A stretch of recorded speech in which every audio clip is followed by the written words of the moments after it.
Hi అండి, అందరు ఎలా ఉన్నారు? బాగున్నారా?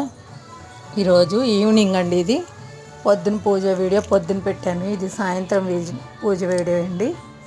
సాయంత్రం నేను ఎలా చేసుకున్నాను, సాయంత్రం పూట కుంకుమ పూజ చేసుకుంటున్నాను. రోజు ఇది రెండో రోజు కదండి, అయినా కుంకుమ పూజ చేసుకున్నాను.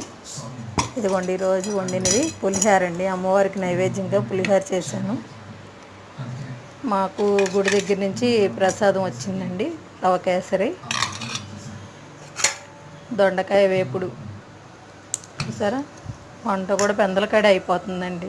నవరాత్రులు పొద్దున్నే లేస్తున్నాం కదా. పుదీనా పచ్చడి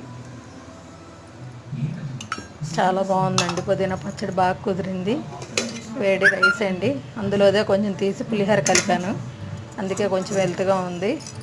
ఇంకా మిగిలిన స్నాక్స్ మధ్యాహ్నం టీ తాగేటప్పుడు తినడానికని సన్నకార పూస, వేరుశనగుళ్ళు పకోడీ అండి. టీ పొడి కొంటే ఆ డబ్బాలు ఫ్రీ వచ్చినాయండి, అందుకే వాటిల్లో పోసాను. సరే